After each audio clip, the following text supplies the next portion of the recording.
બાળકોનો ધોરણ 8 સામાજિક વિજ્ઞાન, બરાબર? સામાજિક વિજ્ઞાનમાં પહેલો પાઠ છે આપણો ભારતમાં યુરોપિયન પ્રજાનું આગમન.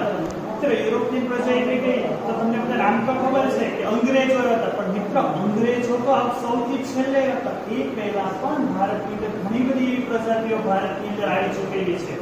એમાંની સર્વપ્રથમ હતી આ યુરોપિયન પ્રજા આગમન, એટલે કે ભારત દેશની અંદર આવું. તો એ શું કામ આવ્યા હતા, એને શું આવીને કર્યું, એ બધું આપણે આ પાઠની અંદર આપણે શીખવાનું છે. તો જોઈએ મિત્ર, તો તે પ્રસ્તાવના કરીને અહીંયા લખેલું છે કે ભારતમાં શું કામ આવ્યા હતા. તો જો મેં લખ્યું છે કે ભારતના મરી મસાલા. તો મિત્ર એ લોકો ભારતમાં શું કામ આવતા હતા, તો મરી મસાલા. મરી મસાલા એટલે તો તમને ખબર જ હશે, તમારા ઘરે મરી મસાલા કહેતા છે, ધાણા જીરું મરચું આવું બધું, અને શું કહેવાય મરી મસાલા. પણ ખાલી માત્ર મરી મસાલા માટે નહીં મિત્ર, એ શેના માટે આવતા.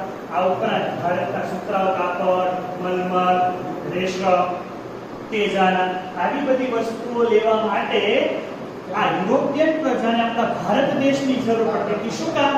કારણ કે એ દેશમાં એવી વસ્તુનું ઉત્પાદન કરી શકતા ન હતા, અને એની જરૂરિયાત એ લોકોને કેવી પડતી હતી, ખૂબ જ રહેતી હતી. કેમ કે આપણને કોઈ વખત શાકમાં મરચું કે ધાણા જીરું એ મસાલો ન નાખે તો ભાવે આપણને નથી ભાવતું. તો એટલા માટે આવી પ્રજાને આવા મરી મસાલાની જરૂર કેવી રીતે વધારે, તો એટલા માટે એ લોકો પહેલા આવતા હતા, પણ શેના દ્વારા આવતા હતા, જમીન માર્ગે. શેના આવતા હતા, જમીન માર્ગે.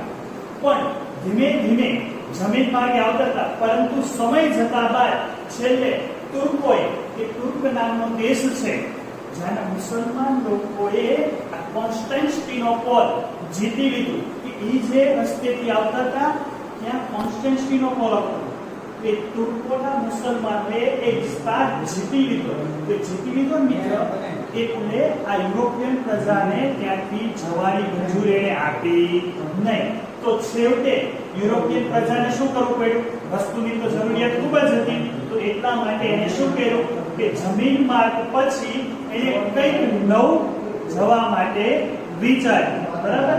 તો એ માટે જમીન માર્ગ બંધ થઈ જતા યુરોપિયન પ્રજાને ભારતમાં આવવા માટે શેની જરૂર પડી, જળમાર્ગ. જળમાર્ગ એટલે શું મિત્રો, કે આપણે જે જોઈએ છે દરિયાની પ્રવાહનો ચાલે છે, તો એની શરૂઆત ત્યારથી પહેલા હતી જ.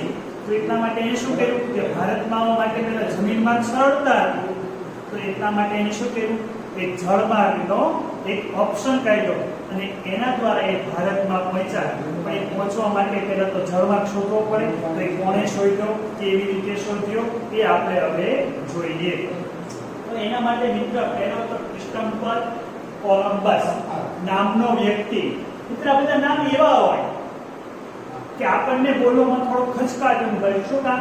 કે ત્યાંના લોકો છે યુરોપના, આપણે અહીંયા બધા નામ હોય એ બધા નામ આપણને આવડતા હોય. આ બધા નામ કેવા છે, થોડાક અઘરા છે, એટલે થોડાક બોલવામાં તમે જેમ જેમ એને બોલતા રહેશો એમ એમ તમને એના નામ યાદ રહેતા રહેશે. તો મિત્ર ક્રિસ્ટોફર કોલંબસ છે તે ક્યાંનો રહેવાસી હતો, ઇટાલી. કે યુરોપના જે દેશો છે ત્યાં એક દેશ છે ઇટાલી. તો ઇટાલી દેશનો આ ક્રિસ્ટોફર કોલંબસ હતો. એને એવું માનતો હતો કે પૂર્વમાં જવા માટે પશ્ચિમથી પણ જઈ શકાય. કેમ કે મિત્ર આ યુરોપના દેશો છે, તો એને આપણે અહીંયા આવવા માટે શું કરવું પડતું હતું કે જમીન માર્ગ. તો પૃથ્વી તો આપણી ગોળ છે, તો અહીંયા આવવા માટે એને શું કર્યું કે પશ્ચિમમાં આવવા માટે ક્યાં થઈને પૂર્વ દિશામાં, એટલે કે આખો ચક્કર ખાઈને આવ્યો, બરાબર? એ રીતે એને આ રસ્તાનો એને એક વિચાર આવ્યો કે આ રીતે આપણે આવો નવો જળમાર્ગ શોધી શકીએ. એટલા માટે તેણે ઈસવીસન 1492 માં એને શરૂઆત કરી કે ઇટાલીની ભારતમાં આવવા માટે એ નીકળ્યો. એને શરૂઆત કરી કે ચાલો ભારત દેશ શોધી નાખું. તો એ 1492 ની અંદર એને ભારત શોધવા માટે ત્યાંથી એના દેશથી એ નીકળ્યો. પણ મિત્ર થયું કેવું કે એને શોધ્યો રસ્તો, દેશ મળી ગયો, પણ મિત્ર આકસ્મિક રીતે થયું એવું, આકસ્મિક રીતે એટલે કે ઓચિંતા એવું થયું કે ગયો ક્યાં, અમેરિકામાં. ક્યાં જઈ ચડ્યો, અમેરિકાની અંદર. એને ભારત દેશ નો મળ્યો, દેશ મળ્યો, પણ એ ભારત દેશ હતો નહીં. કેમ કે ત્યારે તેવા નકશા એવું કઈ હતું નહીં, આવી કોઈ સુવિધા નહોતી. એટલા માટે એની એક દેશ મળ્યો, એ દેશ કયો હતો, અમેરિકા.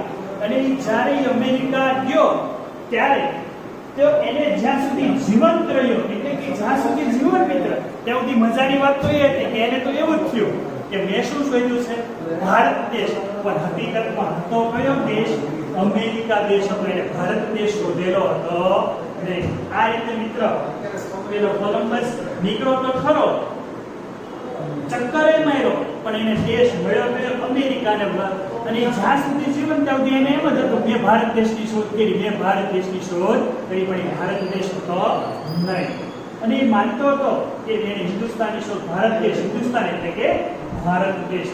આજે પણ અમેરિકાના મૂળ વતનીઓ એટલે કે મૂળ વતની એટલે કે જૂની જે પ્રજાતિ ત્યાંના લોકો હોય એ રેડ ઇન્ડિયન તરીકે, ત્યાં તરીકે રેડ ઇન્ડિયન તરીકે ત્યાંના ટાપુ એટલે કે અમેરિકાનો જે કિનારાનો વિસ્તાર એટલે કે જે આજુબાજુનો દરિયાનો વિસ્તાર હોય એના ટાપુ કોને કહેવાય મિત્રો? તો આગળ તમે ભણીને આવ્યા છો કે જેની ચારે બાજુ પર શું હોય? પાણી. એને શું કહેવાય? ટાપુ. એ ટાપુનો જે વિસ્તાર છે એને શું કહેવામાં આવે છે? વેસ્ટ ઇન્ડિઝ તરીકે ઓળખે છે. કદાચ તમે ઘણી વખત શબ્દ સાંભળ્યો છે વેસ્ટ ઇન્ડિઝના લોકો. જે લોકો ક્રિકેટ મેચ ન્યૂઝ જોતા હોય ને એને ખબર હોય વેસ્ટ ઇન્ડિઝ મીટિંગ, બરાબર? તો એને શું રેડ ઇન્ડિયનની જે જાતિ છે ને એ તરીકે ઓળખવામાં આવે છે, વેસ્ટ ઇન્ડિઝ તરીકે ઓળખવામાં આવે છે. આ રીતે મિત્ર ક્રિસ્ટોફર કોલંબસ શોધવા નીકળ્યો તો ભારત દેશ અને શોધ્યું શું? અમેરિકા. અને એ વળી પાછું થયું એવું એ સાલો જીવો ત્યાં સુધી એને એમ જ કે ભાઈ મેં તો અમેરિકા નહીં પણ મેં તો ભારત જ શોધ્યું છે ને એને તો એ ઉત્સાહમાં એ મરી ગયો ત્યાં સુધી એને ખબર પડી હતી નહીં, બરાબર? પછી હજુ એ યુરોપના દેશોને જરૂર શેની હતી? ભારત દેશ શોધવાની. કેમ? કેમ કે અમેરિકામાંથી તો અમારી મસાલા એવું મળતું નહોતું, તો વળી પાછી એને જરૂર પડી ભારત દેશ શોધવા માટે. પછી બીજો વ્યક્તિ આવ્યો, બીજો વ્યક્તિ મિત્ર હતો વાસ્કો ગામા, બરાબર? બીજો વ્યક્તિ હતો વાસ્કો ગામા, પણ ઇટાલીનો નહોતો. એ ક્યાંનો રહેવાસી હતો? પોર્ટુગલ દેશનો રહેવાસી હતો. ઇટાલી નો નહોતો, એ ક્યાંનો હતો? પોર્ટુગલનો રહેવાસી. એ યુરોપના દેશોમાંનો જ એક દેશ છે જે ક્યાંનો હતો? પોર્ટુગલ. તેને ભારતમાં આવવા માટે, દરિયાઈ માર્ગ શોધવા માટે 22મી મે, યાદ રાખજો મિત્ર, પરીક્ષામાં પ્રશ્ન પૂછાય કે ભારત દેશ તેને કઈ તારીખે બંદર પર પહોંચ્યો હતો? તો 22મી મે 1498 ના રોજ, બરાબર? વાસ્કો ગામા ભારતમાં ક્યારે આવતો? 22મી મે 1498 અને ક્યાં પહોંચ્યો તો? તો કે કાલિકટ બંદરે પહોંચ્યો તો. મિત્ર આ પણ એક માર્ક્સમાં પૂછાઈ શકે કે વાસ્કો ગામા કયા બંદરે અથવા તો કયા સ્થળે પહોંચ્યો તો? તો કે કાલિકટ બંદરે પહોંચેલો હતો. તે સમયે એટલે કે જ્યારે 22મી મે 1498 પહોંચ્યો ત્યારે ત્યાંનો રાજા એટલે કે ક્યાંનો હોય? તો કે કાલિકટ બંદરનો જે ભાગ હતો ત્યાંનો રાજા કોણ હતો? ઝામોરી. કોણ હતો? ઝામોરી, બરાબર? ઝામોરી ત્યાંનો રાજા, કેમ કે પહેલા તો રાજાશાહી હતી એટલે ત્યાંનો રાજા કોણ હતો? ઝામોરી. અને તે સમયે કે વાસ્કો ગામાએ ત્યાં આવીને શું કહ્યું કે ભાઈ અમારે તો તમારા દેશમાં આવીને અમારે શું કરવો છે? વેપાર કરવો છે. તો ત્યાંના રાજાની ઝામોરી ત્યાં વાસ્કો ગામા મળ્યો અને ત્યાં એને શું લીધી? પરવાનગી લીધી કે તમારા દેશની અંદર શું કરવો છે? અમારે વેપાર કરવો છે. મિત્ર એ રાજાએ વેપાર કરવાની શું આપી દીધી? પરવાનગી આપી કે વાંધો નહીં, તમારે વેપાર કરવો હોય તો તમે અમારા દેશની અંદર શું કરી શકો છો? વેપાર. કેમ? કે આપણે ભારતના લોકો, તમને બધાને ખબર છે કેવા છે? દયાળુ, બરાબર છે? કે ભારતના લોકો આપણે દયાળુ છે. ત્યાંના રાજાએ કહ્યું વાંધો નહીં, તમારે વેપાર કરવો છે તો વેપાર કરી શકો છો. ઈસવીસન 1502 માં તેણે કોઠીઓ સ્થાપિત. મિત્ર કોઠીઓ એટલે શું? કે વર્ચસ્વ, આજુબાજુમાં કિલ્લાબંધી કરીને ત્યાંથી એને શું કરવાનું શરૂ કર્યું? વેપાર. કઈ સાલની અંદર?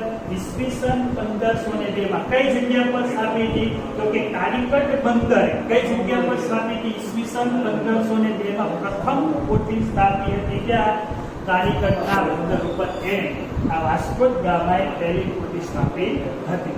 ત્યાર પછી ધીમે ધીમે એ વેપાર કરતા ગયા.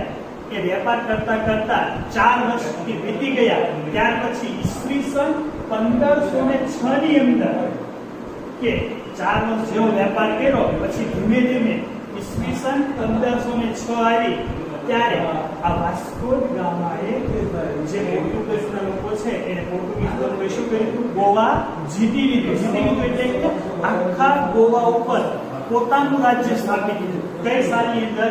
1506 એટલે પરીક્ષામાં પૂછાય કે પોર્ટુગલે ગોવા ક્યારે જીત્યું? 1506 ની અંદર. મિત્ર, જેમ જેમ સમય જતો ગયો એમ ત્યાર પછીના 100 વર્ષ, કેટલા વર્ષ? 100 વર્ષની અંદર એને ઘણા બધા એવા પ્રદેશો જીતી લીધા. કયા કયા પ્રદેશો હતા મિત્ર? એની અંદર પહેલું હતું બેંગ્લોર, કોચી, લંકા, દીવ, ગોવા, મુંબઈ. મિત્ર, આટલા શહેરો એને 100 વર્ષની અંદર ધીમે ધીમે કરતા પોતાના વર્ચસ્વની અંદર લઈ લીધા. એની ઉપર એનું રાજ્ય કોણ ચાલતું હતું? પોર્ટુગીઝ લોકો. બરાબર, એટલા રાજ્યો એને પ્રદેશો પોતાના નામે કરી લીધા હતા અને એ બધા જ રાજ્યો પ્રદેશો એના નિયંત્રણમાં આવી. ઓકે.